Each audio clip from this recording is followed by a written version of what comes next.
রান্নাঘরের জিনিস থেকে আজকে করেছি ছেলেদের স্কুলের হাতের কাজ, যেখানে রয়েছে তেজপাতা, লবঙ্গ, এলাচ, শুকনো লঙ্কা। তো পুরো ভিডিওটা দেখো বন্ধুরা, যে রান্নার জিনিস দিয়ে এত সুন্দর একটা হাতের কাজ হতে পারে, সত্যি আমি ফার্স্ট টাইম করলাম বলেই বুঝতে পারলাম। তো চলো, এরকম দুটো বড় বড় থার্মোকল তো কেটে নিয়েছি, আর নিয়েছি এখানে সাদা আর্ট পেপার আর রেড কালারের আর্ট পেপার। সাদা আর্ট পেপার দিয়ে থার্মোকলটা আমি এইভাবে আঠা দিয়ে লাগিয়ে নিয়েছি। তারপরে যে রেড কালারের আর্ট পেপার ছিল, এটা আমি সাইড দিয়ে বর্ডার হিসেবে লাগাবো বলে এর জন্য আমি একটু ডিজাইন করে কেটে নিয়েছিলাম, দিয়ে আঠা দিয়ে এরকম সাইড দিয়ে লাগিয়ে দিয়েছিলাম যাতে একটু দেখতে ভালো লাগে। তো সত্যি সাদার উপর লাল এত সুন্দর ফুটেছিল কি বলবো।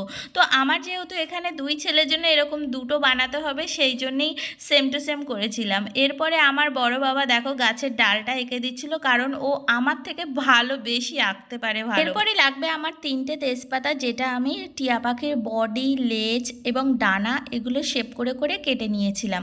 তো খুবই সহজই মনে হচ্ছিল, কিন্তু করতে গিয়ে একটু তো সময় লেগেছিল। এরপরে দেখো এই দারুচিনিগুলো আমি ডাল আকারে এইভাবে আঠা দিয়ে দিয়ে লাগিয়ে দিচ্ছিলাম। তো লাগাতে তো বেশ মজাই লাগছিলো, আর এই কাজটা করতে না দারুণ অসম্ভব ভালো লাগছিলো। তো এই দেখো হয়ে গেছে। এরপর এরকম 3টে তেজপাতা আমি এবার এরকম ডালের উপর বসিয়ে দিচ্ছি। এটা হচ্ছে টিয়া পাখি। তো দেখো এরকম ডালের উপর বসিয়ে দিয়েছি, মনে হবে যেন ডালের উপর টিয়া পাখি এসে বসেছে।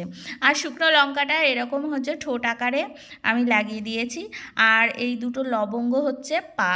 তো এগুলো আঠা দিয়ে সুন্দর করে আমি লাগিয়ে দিয়েছি। তারপরে এরকম চোখের ওপরে দিয়েছি শুকনো লঙ্কার বীজটা। তো দেখতে বেশ তো সুন্দরই লাগছিল। এই কাজটা করতে না বিকেল হয়ে গেছিলো, আর বিকেলবেলায় এত সুন্দর পাখির ডাক ডাকছিল না কি বলবো। পাখিও তৈরি করছে, এইদিকে বাইরে পাখির ডাকও হচ্ছে। তো এরপরে দেখো এরকম আমি ছোট ছোট এলাচগুলো ফল আকারে এইভাবে আটা দিয়ে লাগিয়ে দিচ্ছিলাম। গাছে পাতা হয়েছে, ফল হয়েছে, ঠিক একটা এরকমভাবে লাগিয়ে দিচ্ছিলাম। যদিও ওদের স্কুল থেকে আমাদের শেয়ার করেছিল যে ভিডিও এইভাবে করতে হবে, তো সেটা দেখে দেখেই করছিলাম, আর কিছুটা নিজেদের মন থেকেও করেছিলাম।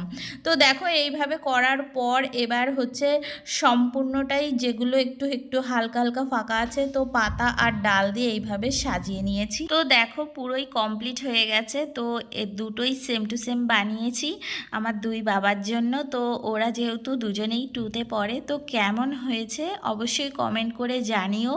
আর এরপরে দুই বাবা